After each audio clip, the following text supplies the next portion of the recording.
Folks, it's Nathan here, FVR 375. So I thought I'd just do a quick video now. As you can probably tell, it's pretty well right on last light. Hopefully the camera's actually picking this up alright. I can't really tell by looking at it.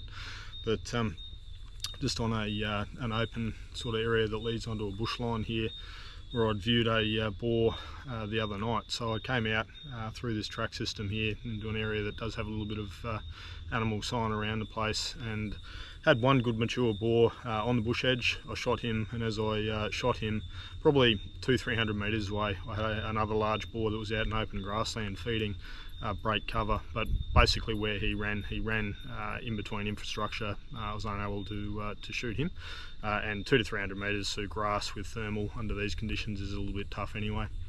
I've been coming back to this same area for the last 3 odd nights, right on last light, just to check this area out and see if that animal's back out feeding again.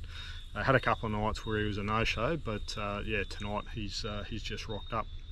So again, not sure if you can 100% see it, but wedge-tail MPR and 308 shooting 180 grain loads with the Thermion 2 Duo DXP50 on top has been the rifle of choice for this particular control activity. But I've just literally shot this animal probably, well, as long as this video is, literally a couple of minutes ago. So we're just going to go through the procedure again to follow up and find him. Very confident he's down. He took a 180 grain federal bullet straight through the centre of the chest, and as he staggered into the bush edge, he got another one as well. So he's been hit twice with these heavy loads, so very confident he's just beyond the bush edge. But this is where we do that follow-up. So we're going, instead of with thermal, we're walking into close cover now, so potentially visibility of sub 5 metres. So from a professional contracting perspective, obviously there's a requirement to follow up and gather the data on the animal and confirm it's humanely destroyed. But I don't do that with thermal under these scenarios, because honestly with thermal in wet grass where you can't see more than 5 metres, you don't really, if the animal is alive or there's any other issues that occur, you can't really effectively engage. So what we'll do now, without further ado, is we'll go and do that follow-up and find that animal and gather our data.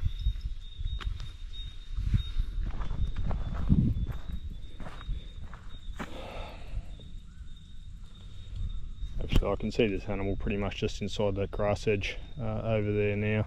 Not sure if you can hear it or see it, but definitely got some weather on the way, which is that means we need to hurry up a little bit here.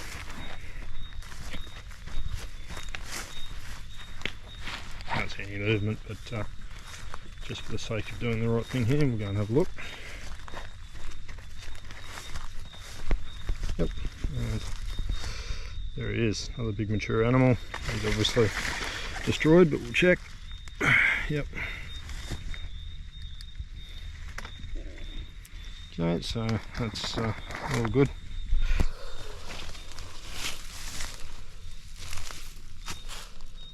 Yeah, quite an impressive sized animal again. Let's turn that white light down.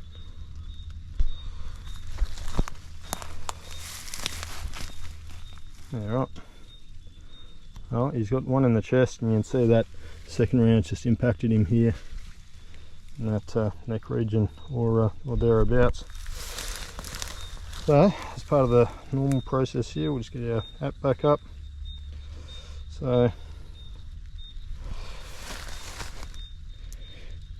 geolocated photo of our animal. Wait for the GPS to pick up accuracy.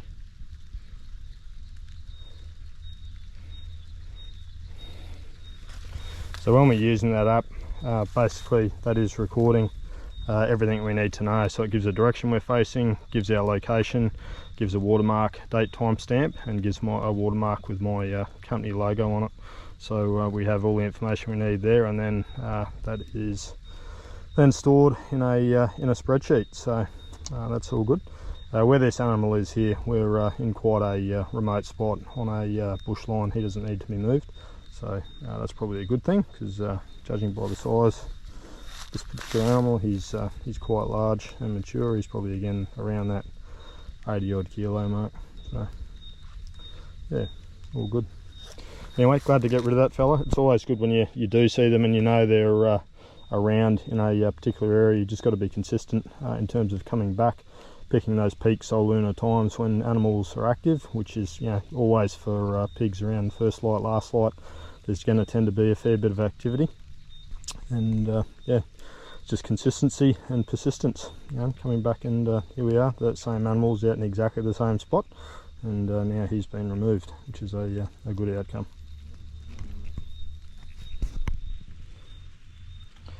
So it looks like that rain's holding off a little bit, so I've just popped back in to have a look here at the shot placement. So it can be a little bit hard to see on these animals sometimes,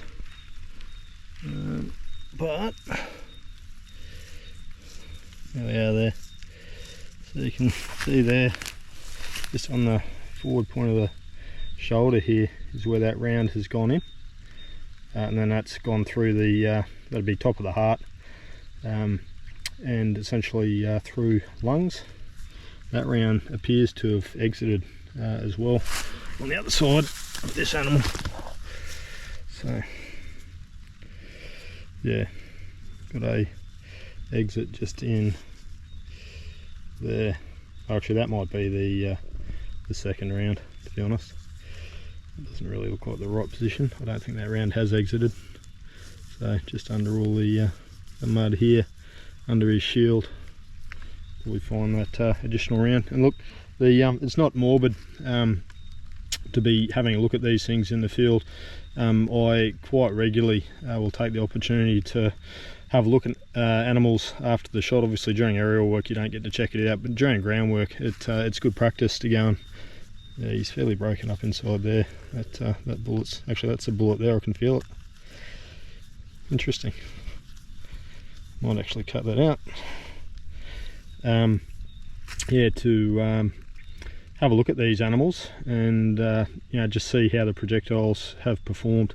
So in this case, one of these rounds has exited because he was facing the same way on both shots. So essentially the way he's positioned now is the way I was running. So anything on the right hand side or the upside of the animal here now is going to be where the round has ended up. And my second shot there might have been a little bit far forward because I can see he's got a exit wound here. But obviously that first shot's done the job anyway, and that projectile's ended up just here, which is perfect broadside. So I'll actually dig that out now and we'll have a look. So guys, what I've done there, instead of showing you the process of cutting that out of the pig, it was literally just located that projectile. There's a bit of a lump on the offside of that animal based on the angle he was when I shot, and you know, having a rough idea of the path, I could actually feel that projectile lumped up on the other opposite side of the animal. So I've pulled that out, and as you can see there, that's our 180 grain federal projectile. So it's held together, but obviously it's crashed through a fair bit of rib there, pretty well effectively gone through the front side shoulder, through the heart lungs of the animal. So it's gone through the top of the heart and the arteries there, and then it's cleared that second lung, and that was just under the skin on the offside shoulder. So that's fairly good performance. That's obviously gone through, you know, probably 45, maybe 50 centimetres of animal, and it's held together. But what I've found is that these 180 grain federal projectiles, they can be a little bit soft. So whilst they've got the bullet weight and the sectional density, which achieves good penetration, they do open really quickly. And to be honest, on animals like pigs, that's generally a pretty good thing. You don't want anything too hard on a pig. From a terminal ballistics perspective, it doesn't really do enough damage, and you can have them run a little way. Whereas that animal there, I'll have the thermal video up on this as well at the front end, but as you can see from the video, where the video cuts off, the animal literally dropped right there. So you know, that second round that went through him wasn't necessary. The first round had done the job, but when they're on their feet, I make it a policy to keep shooting. Anyway, that is, you know, pretty good projectile performance and about what you'd expect from a non-premium, non-bonded cup and core standard projectile. You know, maybe I would have expected a little bit more penetration out of a 180 grain bullet, but as I said, these federal 180s, as in the blue box ammo, it is a little bit soft. So But at the end of the day, we have a large boar who didn't make it more than 5 metres after being shot through the shoulders at probably around 70 metres was where that shot was at, maybe a tad less. So overall, a good result from a ground shooting perspective with that particular projectile. I'd say overall weight of that projectile now retained. I'm not going to weigh them in the field at the moment. I don't have a decent set of scales out here, but I would guess probably around 90 grains. So maybe 90 to 100 grains retained weight, and as you can see there, the core hasn't separated from the jacket, which is good. But it's blown off, approximately 50% of its weight on the way through the animal. Again, not bad for what those projectiles are.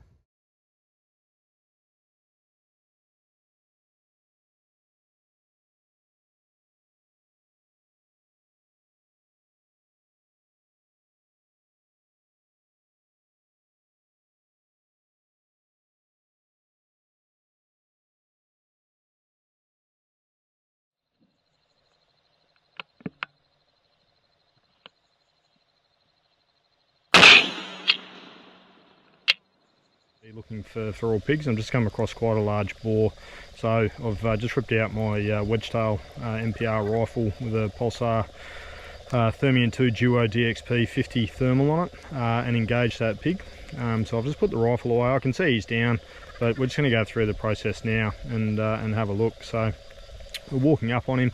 When I do that, from my perspective, if I'm not still carrying my rifle, because I had to go back to the ATV and move that, I generally go in and just make sure the animal's down with a handgun with white light, which is easier than thermal at close range should you need to re-engage. So we'll go and do that now and just go and have a look and see, make sure everything's all good, and then we'll talk through some stuff. So here he is here.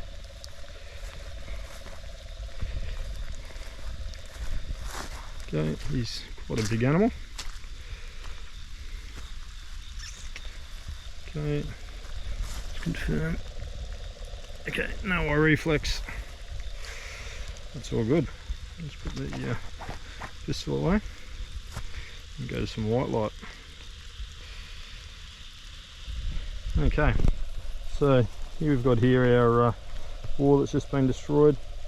Okay, he's just doing a heap of digging there, which is good. He's quite a big mature animal, so he's probably in that sort of 75-80 kilo live weight bracket. So another good one to remove from this area, and another potential beach predator that is gone.